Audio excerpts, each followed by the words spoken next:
After shock কথাটা আমরা সবাই শুনেছি। আর্থকুইক একটা হিট করার পরে ক্রনোলজিক্যালি 24 আওয়ার্সের মধ্যে বা 48 আওয়ার্সের মধ্যে আরও কয়েকটা শক আসে। সো নিয়ম হলো যে একটা আর্থকুইকে যদি আমি সার্ভাইভ করে যাই, এই ক্ষেত্রে আমাকে বের হয়ে সেফ লোকেশন, একটা সেফ প্লেস সার্চ করার আমি চেষ্টা করতে পারি। আমি এরকম শুনি যে কি যখনই এরকম আর্থকুয়েক হয় সাথে সাথে নাকি ফিল্ডে চলে যেতে বলে। এটা কি এটা রং? কিন্তু আমাদের আমরা ছোট থেকে এটা শুনে আসছি বা আমাদেরকে বলে আসছি, আর আমরা সবাই দৌড় দিতাম, সব পালাইতাম। It's wrong.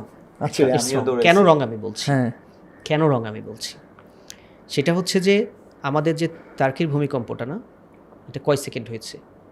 40 সেকেন্ড। 40 সেকেন্ড যা ঘটনা ঘটেছে ইন 40 সেকেন্ড। 40 second only. আপনার এখান থেকে দরজা দিয়ে বের হতে 40 সেকেন্ড পার হয়ে যাবে। সো তাহলে আমার সেফটি কিভাবে আমি এনশিওর করব, যে কিছু করার আছে কিনা, আমি কিছু করতে পারি কিনা।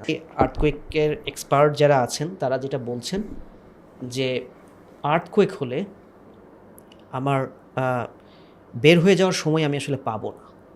আমাকে যেটা করতে হবে সেটাকে বলছে যে drop, cover and hold on.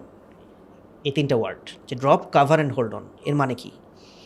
এর মানে হলো যে আর্থকুয়েকে আপনার বিল্ডিংয়ের ছাদটা পড়ার পসিবিলিটি হলো পরে, এটা আপনার মাথার উপরে, এটা আসলে পড়ার সম্ভাবনা কম, কিন্তু যেটা পড়বে সেটা হচ্ছে আপনার আলমিরাটা। যেটা পড়বে আপনার সামনের একটা বড় জিনিস, একটা ফ্যান খুলে পড়ে গেল। সো আমার ওই বাসা থেকে বের হয়ে আমি সিঁড়ি দিয়ে নেমে নিচ পর্যন্ত বের হব, এই সময়টার মধ্যে আর্থকুয়েক শেষ, আমার যা হওয়ার তা হয়ে গেছে, ক্ষতি যা হওয়ার হয়ে গেছে। এবং যে কোনো ডিজাস্টারের ক্ষেত্রে, যে কোনো, এটা ফায়ার হোক বা যে কোনো, এই ক্ষেত্রে কিন্তু মানুষ স্বাভাবিক, মানুষ মাত্রই এমন, মানুষ খুব অস্থির হয়ে পড়ে, প্যানিকড হয়ে যায়। এবং ফায়ারের ক্ষেত্রেও দেখা গেছে যে মানুষ যদি শান্ত থাকতো তাহলে অনেক ফায়ার হ্যাজার্ডে মানুষের হতাহতের সংখ্যা অনেক কম হতো। তো ভূমিকম্পের ক্ষেত্রে বলছে কি যে নিয়ার বাই লোকেশনে আমার, ইভেন আমরা যদি একটু বেশি সচেতন হই তাহলে আমাদের এটা আমরা ভেবেও রাখতে পারি যে আমার বাসায় যদি আর্থকুয়েক হয়, ফ্যামিলি মেম্বারদেরকে বলা থাকতে পারে যে আমরা যদি আর্থকুয়েক হয় আমরা কিন্তু বাইরে বের হব না, আমরা কিন্তু এই যে এই টেবিলটা নিচে শেলটা নেব। ইউ নিড এ সাপোর্ট এবং কাভার আপ। আপনি যদি টেবিলও না পান, আপনি পিলো বা কোনো কিছু দিয়ে আপনার হেডটাকে কাভার আপ করতে হবে এবং নিয়ার বাই এরকম একটা সাপোর্টের নিচে চলে যেতে হবে, যেখানে আমার মাথার উপরে ইনস্ট্যান্ট আপনার একটা আহত হওয়ার জন্য বেশি কিছু দরকার নেই। আপনার একটা ওয়াল ক্লক যদি খুলে আপনার মাথার উপর ছিটকায় পড়ে, ইউ আর ডান, ঠিক আছে?